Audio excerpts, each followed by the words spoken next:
ఇప్పుడు చాలా మంది మేడం పవన్ కళ్యాణ్ గారు పిఠాపురంలో మాక్సిమం ఇప్పుడు బెట్టింగ్ అంతా కూడా ఎక్కువ పర్సెంట్ పిఠాపురం మీద జరుగుతుంది. పిఠాపురంలో పవన్ కళ్యాణ్ గారి మెజారిటీ ఎంత? అసలు గెలవరని కొంతమంది, గెలుస్తారని కొంతమంది. గెలిస్తే 10,000 లోపు వస్తదని ఒకళ్ళు. లేదంటే 20,000 దాటుతదని, 30,000 దాటుతదని, 1,00,000 దాటుతదని. ఏంటి మేడం అసలు ఎందుకని పవన్ కళ్యాణ్ గారి గురించి అసలు ఇంతలా జరగడానికి గల కారణం ఏంటంటారు అసలు?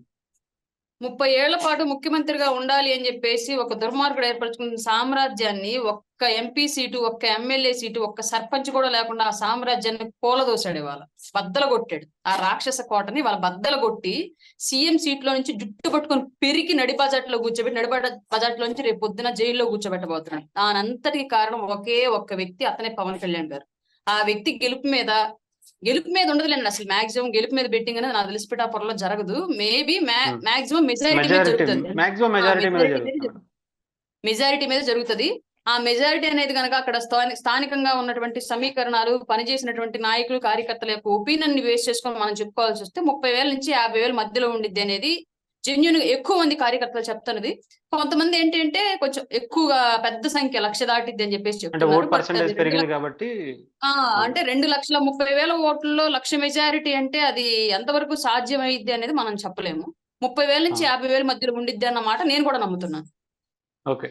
అంటే కంప్లీట్‌గా ఈసారి పవన్ కళ్యాణ్ గారు అంటే ఈ కూటమి ఏర్పడడానికి కారణం కావచ్చు. ఆయన అంతలా పట్టుబట్టి చెప్పాలంటే ఎన్నో మాటలు మీలాంటి వాళ్ళు కావచ్చు డిబేట్స్‌లో మీరు పాల్గొన్నప్పుడు గూడా 21 సీట్లన్నా మీ స్థాయి ఇదేనా అనే దగ్గర నుంచి మొదలుపెడితే అసలు చంద్రబాబు గారి కోసం మీరు పనిచేస్తున్నారు. చంద్రబాబు గారిని సీఎం చేయడానికి పార్టీ పెట్టారు.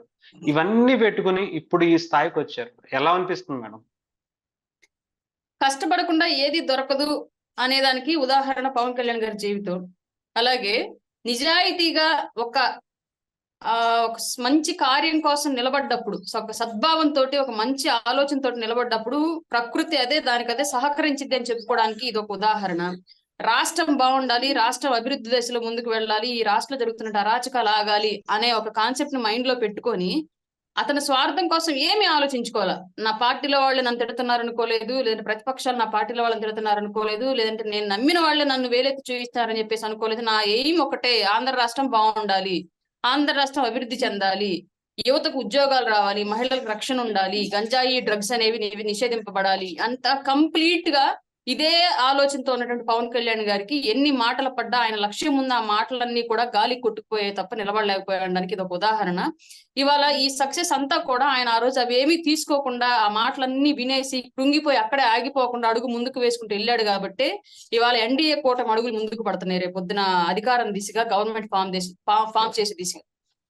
అంటే ముఖ్యంగా పవన్ కళ్యాణ్ గారు చూసుకుంటే ఆయన రోలు ఈసారి ఎలా ఉండబోతుంది అంటారు మేడం? ఎందుకంటే అన్ని సర్వేలు కూడా పవన్ కళ్యాణ్ గారి రోల్‌ని చాలా కీలకంగా చూపిస్తుంది. సర్వే గూడా అంటే ఏ సర్వే వచ్చినా గూడా పవన్ కళ్యాణ్ గారికొచ్చే సీట్లు కావచ్చు, ఆయన నిలబడ్డ తీరు కావచ్చు, ఆయనకి ఒక మంచి ఒక ఒక కొంతమంది డిప్యూటీ సీఎం అంటున్నారు. డిప్యూటీ సీఎంతో పాటు హోమ్ మినిస్టర్ అంటున్నారు. వీటికైనా డిజర్వ్డ్ అంటారా ఈసారి ఆయన చేసిన ఆయన పాత్రకి?